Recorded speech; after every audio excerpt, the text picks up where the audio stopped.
Hi hello ನಮಸ್ಕಾರ ಸ್ನೇಹಿತರೆ. ಇಲ್ಲಿ ದೃಷ್ಟಿಯ ಸತ್ಯ ದತ್ತನ ಮುಂದೆ ಬಟ್ಟ ಬಯಲಾಗ್ತದೆ. ಹಾಗಿದ್ರೆ ದೃಷ್ಟಿಯ ಒರಿಜಿನಲ್ ಫೀಸ ಎಲ್ಲರ ಮುಂದೆ ತೆರೆದುಕೊಳ್ತದೆ.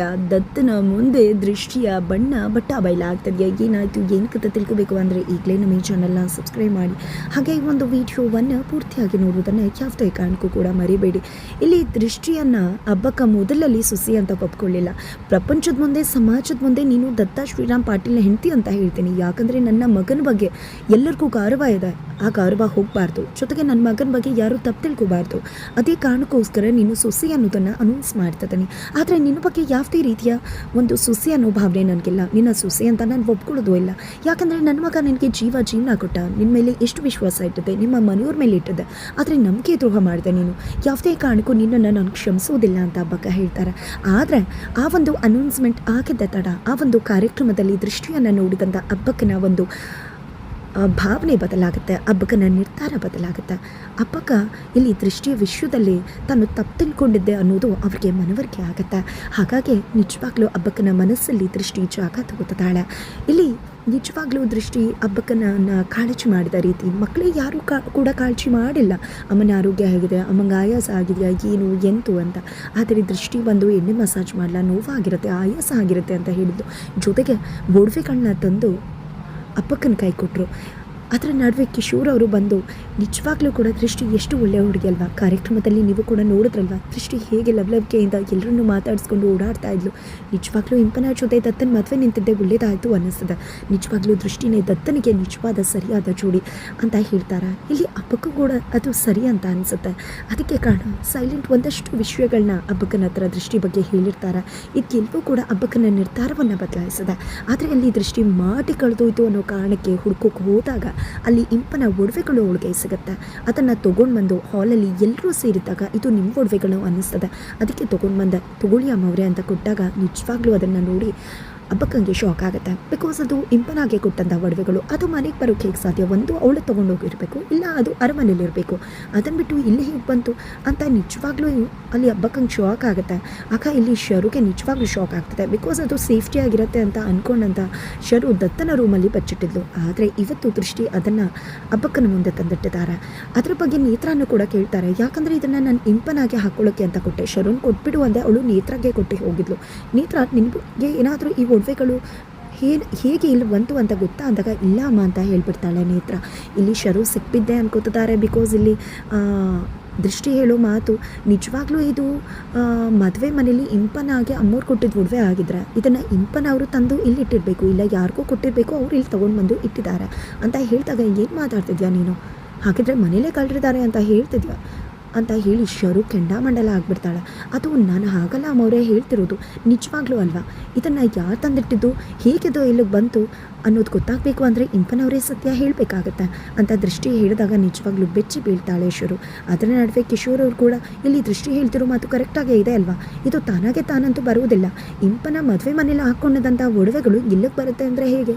ಯಾರೂ ಮನೇಲೇ ಇದ್ದಾರೆ ಕಳ್ಳರು ಅಂತ ಹೇಳಿ ಕಿಶೋರ್ ಅವ್ರು ಕೂಡ ಹೇಳ್ತಾರೆ. ಇದರಿಂದ ದತ್ತ ಕೋಪ ಮಾಡ್ಕೋತಾರೆ. ದಯವಿಟ್ಟು ಆ ಇಂಪನ ವಿಷಯನ ಎತ್ತಬೇಡಿ, ಮನೆಯವ್ರ ಮೇಲೆ ಅನುಮಾನ ಪಡಬೇಡಿ, ಒಡವೆಗಳು ಸಿಗಬೇಕಿತ್ತು ಸಿಕ್ಕಾಯ್ತಲ್ವ, ಇನ್ನು ಈ ಟಾಪಿಕ್ನ ಬಿಟ್ಬಿಡಿ ಅಂತ ದತ್ತ ಹೇಳ್ತಾರೆ. ತದನಂತರ ಇಲ್ಲಿ ದೃಷ್ಟಿ ಸಖತ್ತಾಗಿ ಶರುಗೆ ಟಕ್ಕರ್ ಕೊಟ್ಟಿದ್ದಾಳೆ. ಶರು ಕೂಡ ಬೆಚ್ಚಿಬಿದ್ದಿದ್ದಾಳೆ ದೃಷ್ಟಿಗೆ ಏಟಿಗೆ ಅಂತಲೇ ಹೇಳ್ಬೋದು. ಅದರ ನಡುವೆ ಇಲ್ಲಿ ಹಬ್ಬಕ್ಕೆ ಆಲ್ರೆಡಿ ಆಶ್ರಮಕ್ಕೆ ಹೋಗೋದಕ್ಕೆ ಮುಂದಾಗ್ತಿದ್ದಾರೆ. ಇಲ್ಲಿ ದತ್ತಬಾಯ್ ಅಮ್ಮ ನೀನು ನನ್ನ ಜೊತೆ ಇರ್ತೆ ಹೋಗ್ತಿದ್ಯಾ ಅಂದಾಗ ನಾನು ನಿನಗೆ ಇರಬೇಕು ಅಂತೇನಿಲ್ಲ ಮಗನೆ, ಇವಾಗ ದೃಷ್ಟಿ ನಿನ್ನ ಜೊತೆ ಇದ್ದಾಳೆ ಅಂತ ಹೇಳ್ತಾರೆ. ನಮ್ಮ ದೃಷ್ಟಿನ ನೀನು ನಂಬ್ತಿದ್ಯಾ ಅಂದಾಗ ಈ ಮನೆಗೆ ಬಂದಾಗ ನಿಜವಾಗ್ಲೂ ನನಗೆ ನಿನ್ನ ಜೊತೆ ದೃಷ್ಟಿನ ನೋಡೋದಕ್ಕೆ ಇಷ್ಟ ಆಗಲಿಲ್ಲ. ಅವಳಿಗೆ ಹೇಳಿದೆ ಕೂಡ, ನಾನು ಎಲ್ಲರೂ ಮುಂದೆ ನಿನ್ನ ಸೊಸೆ ಅಂತ ಒಪ್ಕೋತಿರ್ಬೋದು, ಆದರೆ ಯಾವುದೇ ಕಾರಣಕ್ಕೂ ನನ್ನ ಮನಸ್ಸಲ್ಲಿ ನಿನಗೆ ಜಾಗ ಇಲ್ಲ ಅಂತ. ಆದರೆ ಅದೆಲ್ಲವೂ ಕೂಡ ಗೊತ್ತಿದ್ದು ಒಮ್ಮೆ ಸೊಸೆ ಅಂತ ಘೋಷಣೆ ಮಾಡ್ತಿದ್ದಾಗ ಎಲ್ಲರ ಜೊತೆ ಎಷ್ಟು ಚೆನ್ನಾಗಿ ಬೆರೆತಲು, ಎಲ್ಲರನ್ನ ಎಷ್ಟು ಕಾಳಜಿ ಮಾಡಿ ನೋಡಿಕೊಂಡು. ನಿಜವಾಗ್ಲೂ ದತ್ತ ಶ್ರೀರಾಮ್ ಪಾಟೀಲ್ ಹೆಂಡತಿ ಹೇಗಿರಬೇಕಿತ್ತು ಅವಳು ಅದೇ ರೀತಿ ಇದ್ಲು. ನಿಜವಾಗ್ಲೂ ನನ್ನ ಮನಸ್ಸನ್ನು ಗೆದ್ಬಿಟ್ಲು. ಜೊತೆಗೆ ಅಷ್ಟೇ ಅಲ್ಲ, ನಿನ್ನ ಪ್ರಾಣನ ಉಳಿಸಿದವಳು. ನೀನು ಅಂದ್ಕೊಂಡಿದ್ದೆ ಅದನ್ನು ನಾಟಕ ಮಾಡಿದ್ದು ನಿನ್ನ ವಿಶ್ವಾಸನ ಗಳಿಸ್ಕೊಳ್ಳೋದಕ್ಕೆ ಅಂತ. ಖಂಡಿತ ಇಲ್ಲ ಮಗನೆ, ಯಾರೂ ಕೂಡ ನಾಟಕ ಮಾಡಿ ಜೀವನ ಪಣಕ್ಕಿಟ್ಟು ನಾಟಕ ಮಾಡೋದಿಲ್ಲ, ಅರ್ಥ ಮಾಡ್ಕೊ. ಅವಳು ನಿಜವಾಗ್ಲೂ ನಿನ್ನ ಪ್ರಾಣವನ್ನು ಕಾಪಾಡಿದ್ಲು. ಜೊತೆಗೆ ಅವತ್ತು ನೇತ್ರ ಎಕ್ಸ್ ಮಿನಿಸ್ಟರ್ ಬಂದಾಗ ಅವಳನ್ನ ಕೆಲಸದವಳು ಅಂತ ಹೇಳಿದ್ರು. ಅವಳು ಬೇಕಿದ್ರೆ ನಾನು ಮಾಡೋದೇ ಇಲ್ಲ ಅಂತ ಬಿಟ್ಟು ಹೋಗ್ಬೋದಿತ್ತು, ಆದರೆ ಅವಳು ಅಂಥ ಕೆಲಸ ಮಾಡಲಿಲ್ಲ. ಎಲ್ಲರೂ ಅಂಥ ಕೆಲಸ ಮಾಡೋದಿಲ್ಲ ದತ್ತು, ಒಳ್ಳೆಯವ್ರು ಮಾತ್ರ ಆ ರೀತಿ ಯಾವುದನ್ನು ಕೂಡ ಪರಿಗಣಿಸದೆ ಮನಸ್ಸಿಗೆ ಹಚ್ಕೊಳ್ದೆ ತಮ್ಮ ಕೆಲಸನ ಮಾಡ್ಕೊಂಡು ಹೋಗೋದು.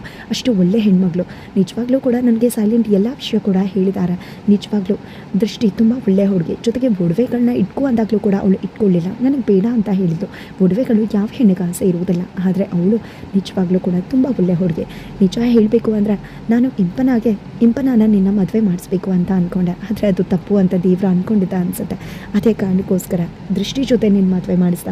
ನಿಜವಾಗ್ಲೂ ನಿಮ್ಮಿಬ್ಬರ ಒಂದು ಜೋಡಿನ ಮಾಡಿದ್ದು ದೇವ್ರು ಮಾಡಿದ ಜೋಡಿನ ನಾನು ಒಪ್ಕೊಳ್ದೇ ಇರೋಕ್ಕಾಗುತ್ತಾ? ಖಂಡಿತ ನನ್ನ ಮನಸಾರೆ ದೃಷ್ಟಿನ ಒಪ್ಕೊಳ್ತಿದ್ದೀನಿ, ನಿಮ್ಮಿಬ್ಬರನ್ನ ನಿಜವಾಗ್ಲೂ ಆಶೀರ್ವಾದ ಮಾಡ್ತಿದ್ದೀನಿ ಅಂತ ಅಬ್ಬಕ್ಕ ಹೇಳ್ತಾರೆ. ಇದು ಎಲ್ಲವನ್ನ ಕೇಳಿಸ್ಕೊಂಡಂತಹ ದೃಷ್ಟಿಗೆ ತುಂಬಾ ಖುಷಿ ಆಗಿಬಿಡುತ್ತೆ. ಅಮ್ಮನ ಆಶೀರ್ವಾದ ತಗೋತಾಳೆ. ಅಮ್ಮ ಕೂಡ ಆಶೀರ್ವಾದ ಮಾಡಿ ನನ್ನ ಮಗನ ನಿನ್ನ ಕೈಗೆ ಒಪ್ಪಿಸ್ತಾ ಇದ್ದೀನಿ, ಅವನಿಗೆ ಏನೇ ತಪ್ಪು ಮಾಡಿದ್ರು ನನ್ನ ತಿದ್ದಿ ನಡೆಸೋದು ನಿನ್ನ ಧರ್ಮ ಅಂತ ಹೇಳ್ತಾರೆ. ಶರು, ಹೇಮ, ನೇತ್ರ ಎಲ್ರಿಗೂ ಕೂಡ ಫುಲ್ ಕೋಪ ಬಂದ್ಬಿಡುತ್ತೆ. ಫೈನಲಿ ಅಮ್ಮ ದೃಷ್ಟಿನ ಸೊಸೆ ಅಂತ ಒಪ್ಕೊಂಡ್ಬಿಟ್ರು ಅಂತ.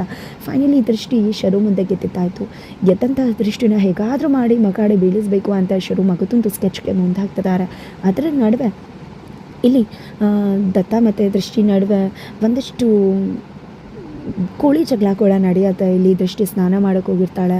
ಅದರ ನಡುವೆ ಇಲ್ಲಿ ದತ್ತ ಸ್ನಾನ ಮಾಡೋಕ್ಕೆ ಹೋದಾಗ ಅಲ್ಲಿನ ನೋಡಿ ಹೆದರ್ಕೊಂಡು ಹೊರಗಡೆ ಬಂದುಬಿಡ್ತಾರೆ.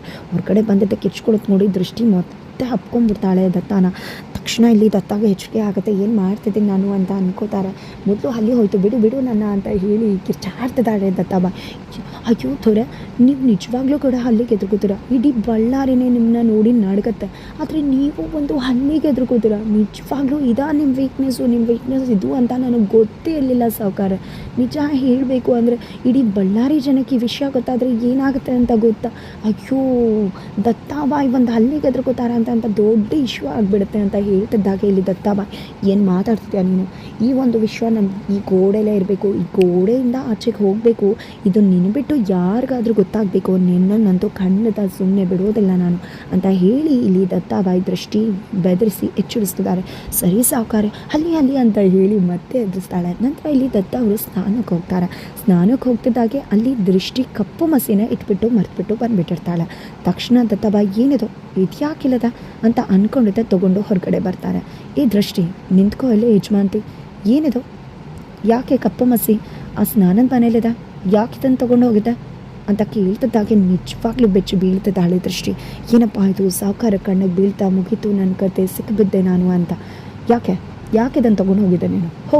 ನಿನ್ನ ಸೌಂದರ್ಯದ ಕೊಟ್ಟು ಇದೆ ಅಂತ ಅನ್ಸತ್ತಲ್ವ, ಇದರಿಂದನೇ ಅಲ್ಲ ನಿನ್ನ ಸೌಂದರ್ಯವತಿ ಆಗ್ತಿರೋದು ಅಂತ ಕೇಳ್ತಿದ್ದಾರೆ. ನಿಜವಾಗ್ಲೂ ಮುಗೀತು ನನ್ನ ಕತೆ ಅಂತ ದೃಷ್ಟಿ ಅಂದ್ಕೊಂಡಿದ್ದೆ. ಅದು ಸಾವುಕಾರ್ಯ ಅಂತ ಹೇಳಿ ಸತ್ಯ ಹೇಳೋಕ್ಕೆ ಮುಂದೆ ಆಗಿಬಿಡ್ಬೇಕು ದೃಷ್ಟಿ. ಅಷ್ಟರಲ್ಲಿ ದತ್ತಾಬಾಯಿ, ಇದನ್ನೆಲ್ಲ ಹಾಕ್ಕೊಂಡು ನೀನು ಬ್ಯೂಟಿ ಜಾಸ್ತಿ ಮಾಡ್ಕೋಬೇಕು ಅನ್ಕೋತಿದ್ಯಾ, ಹಾಗೆ ಹೀಗೆ ಅಂತ ಹೇಳಿದ ತಕ್ಷಣ ಹೋದ ಹೊಸರು ವಾಪಸ್ ಬಂದಂಗೆ ಆಗುತ್ತೆ ದೃಷ್ಟಿಗೆ. ದತ್ತ ಸಾವುಕಾರಿಗೆ ಇನ್ನೂ ಕೂಡ ಯಾವುದೋ ವಿಷಯ ಗೊತ್ತಿಲ್ಲ ಅಂತ. ಹಾಗಾದರೆ ನಿಜವಾಗ್ಲೂ ಬಿಳಿ ಬಣ್ಣದ ಸತ್ಯ ದತ್ತಂಗೆ ಗೊತ್ತಾದರೆ ಏನಾಗಬಹುದು? ಖಂಡಿತ ಊಹಿಸೋಕ್ಕೂ ಕೂಡ ಸಾಧ್ಯ ಇಲ್ಲ. ಬಿಳಿ ಹುಡುಗಿರನ್ನೇ ಕಂಡ್ರೆ ಆಗೋದಿಲ್ಲ ದತ್ತಗ. ಅಂಥದ್ರಲ್ಲಿ ಇಂಥ ದೊಡ್ಡ ಮೋಸ ಮಾಡಿದಾಳೆ ದೃಷ್ಟಿ ಅಂತ ಗೊತ್ತಾದರೆ ಖಂಡಿತ ದತ್ತಾಬಾಯಿ ಯಾವುದೇ ಕಾರಣಕ್ಕೂ ಕ್ಷಮಿಸುವುದಿಲ್ಲ.